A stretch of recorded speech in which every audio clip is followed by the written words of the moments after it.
Good evening, ladies and gentlemen. Appreciate you tuning in our show today because we've got some great things to talk about. But let me get started by saying it's always a pleasure to have my co-host, Jordan, my son. Jordan, say hello, and let's get the show rolling here today. What's going on, everybody? How's everybody doing this evening? Let's just get into it. One thing that infuriates me is the fact that I just see a rise of anti-Semitism in this country, and it's not hidden, and no one can say it's not here because it is.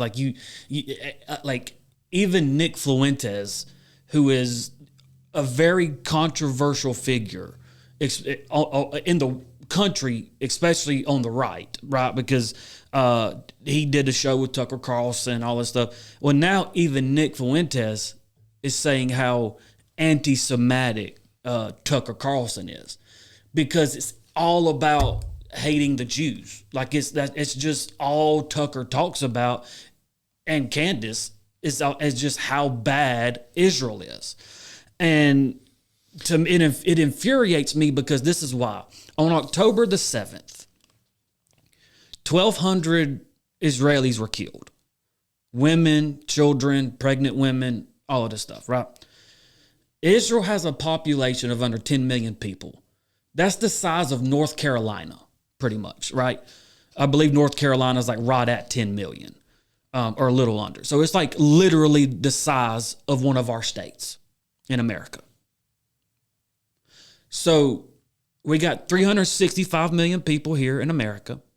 And if you extrapolate the population of Israel to America, and October the 7th happened in America, there would be over 40,000 dead Americans. Now, this is the question I got to all the people out there that says Israel shouldn't have retaliated or they committed a genocide, all this stuff. What would you want America to do if that happened to us? If 40,000 of our women and children were just slaughtered the way they were slaughtered, or just killed, you don't think we're going to do something? We fought a 20-year war in Afghanistan, over 3,000. Well, that's what I'm saying. And there's arguments to be made that it wasn't just about that, but we went over there absolutely for a war on terror. Now you could argue things changed and stuff, but it was the original thing. What kicked it off was the planes crashing into the trade towers. That's what kicked the whole thing off. And so, but my whole thing is there has just been a huge rise in anti-Semitism online. You see it, and in Congress, you see it everywhere. And Tucker, I gotta say, dude, there's just something. He kind of gives me a Linwood vibe. And I know y'all out there may not know who Linwood is. Linwood is a former Democrat, or still is probably Democrat, who was in Georgia, and he was a lawyer in Georgia, and he split the Republican Party down the middle in Georgia, and that's why Georgia is a Democrat-run state now. It's literally Linwood had a hand in that. Not saying it's all his fault, but he had a hand in it. Then you come to Tucker Carlson. And the reason I bring in these two guys up is because they act the same. They say the same things. And it's all, I'm a Christian. See, this is how Linwood got into the Republican Party. I'm a Christian. I wasn't when I was a Democrat, but I got saved. And through me getting saved, I became a Republican, right? Tucker Carlson does what I call blood guilt. And it's where he says, I'm a Christian. He did it with Huckabee. He does it with everybody. I'm a Christian. I'm against killing. I'm against the killing of innocents. I'm against the killing of all of these people. I'm a Christian.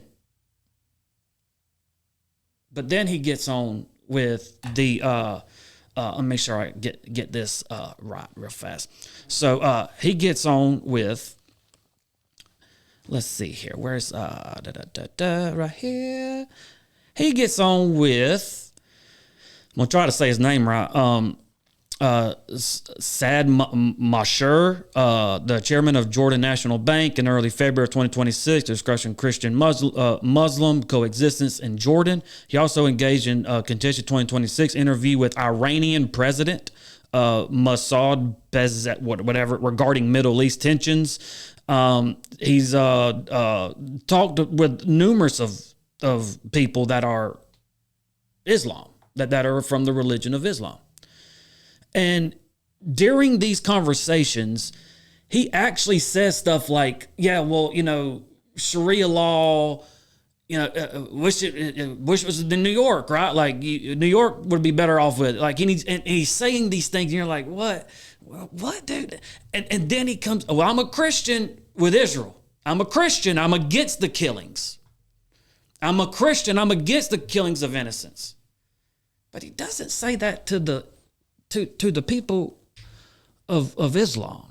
He doesn't say anything about him being a Christian and the blood guilt on them. It's only on Israel. How dare you commit a genocide in Gaza, but you don't know how many people have been killed under the name of Islam? And he actually says it's all a bunch of bullcrap. He says in America, we get fed this propaganda that Islam's a violent and dangerous and all of this stuff. And the Middle East is dangerous and violent. If you don't, as long as you don't go to Israel, you're fine. Like, or if you go to Israel, you're fine. You go anywhere.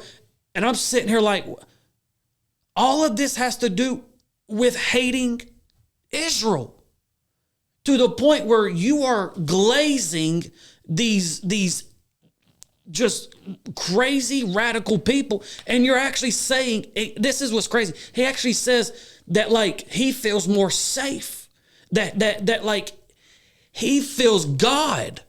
He was praising the Muslim culture, saying, y'all pray 5 times a day. Oh, I love that. That's so great. Y'all are so peaceful. And it's such a gaslight that you have to understand that this is not what Christians do. Christians don't glaze Muslims. Now, I'm not saying all Muslims are bad, but I don't believe in Allah. I'm a Christian. And if you don't believe in God, or if you believe in God and you're a Christian, you have to believe in the God of the Jews, not the God of the Muslims. He don't exist. Allah don't exist. Now they're going to come back and say, well, Allah is just another word for God. No, they pray to another God. They don't pray to Jesus Christ, God, the Holy Spirit, none of that. They don't pray to none of that. But Tucker Carlson has nothing to say about that. Here's the thing. You would have to be an absolute fool to think that Tucker Carlson is not getting paid by the Muslims, the Arab nations. He is getting a ton of money. For anybody to say those kinds of things and to make that 180 turn from being a stern supporter of Israel to where now you're so anti-Israel, and all the rhetoric that you're saying is stupid. You go to the Middle East and you feel God. Well, let me tell you something. I've been over there 24 times. I'll be back there again for the end of the year. I've taken many, many people there. And you know what they tell me when we go to an Arab country like Egypt or Jordan? They say it is the most depressed country in the world. You just feel the darkness in those countries. What do they say when they enter Israel? They feel the power of God. So pause right there. Going into Bethlehem, because see, we've been here. So you're talking to guys who's been there. Going into Bethlehem was all the people on the bus breaking down in tears.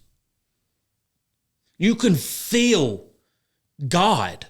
You really can't. Like it's the Bible comes. Charlie Kirk even said the Bible comes alive in Israel. Okay, let me say, when you go into Bethlehem, you're going to Manger Square, and that is a very powerful place because that's where Christ was born. You're going to feel the presence of God in that place. Going into Jerusalem, really anywhere around Israel, you just feel that freedom of the power of God in your life. You go into Jordan, you go into these other countries like Egypt, you feel that oppression. So I don't know where Tucker Carlson's making that argument. It doesn't make any sense to me. And I don't think anybody's ever been over to agree with him on that statement. Yeah, but a lot of people do. That's the thing. A lot of people because they want to believe it. Because they want to believe it. They want to believe it. And so, but my point here is that the rise of anti-Semitism has gotten so bad that even Nick Fuentes is saying that, Tucker is out there. Tucker's out there when it comes to Israel, and Nick Fuentes. Money. Fuentes is against Israel. He's not. He's a America first type guy, and he's against Israel. He believes that we shouldn't be. All of this stuff. For him to come out and say Tucker Carlson is anti-Semite, that's huge, man. That is a big statement made by a guy who doesn't like Israel. So and did an interview with Tucker. So and all of this stuff. So the rise of anti-Semitism is real, and it irks me because people act like, oh well we're America. Yeah, but you don't have to completely disintegrate Jews and put them down and everything because you want America first. That's great. I want America first too, but I don't have to do it while condemning Israel and the Jews. Here's the thing about it. Great deception.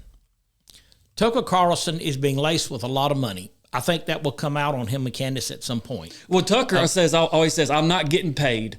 He says, Tucker, you can look it up. Tucker Carlson ain't getting paid. He never says, though, that Tucker Carlson Network isn't getting paid. He never says any of the other businesses that he owns are not getting paid. He always says Tucker Carlson's not getting paid. You got to laugh at this. It is humorous to me. Here's the thing about it. We're supporters of Israel because the Bible tells us to be. God's not through with Israel. Things have to happen in the country of Israel for God to fulfill his plan for humanity. That's our position. We're going to stay with it. Well, I also think it's a benefit to Israel too. I also think it's absolutely. a benefit to America as well. Like I also think having Israel as an ally is a benefit to America. It is a huge ally to us, and Israel's not going anywhere, but Tucker Carlson will soon. That's our show, folks. Thank you for tuning in. Let us know what you think.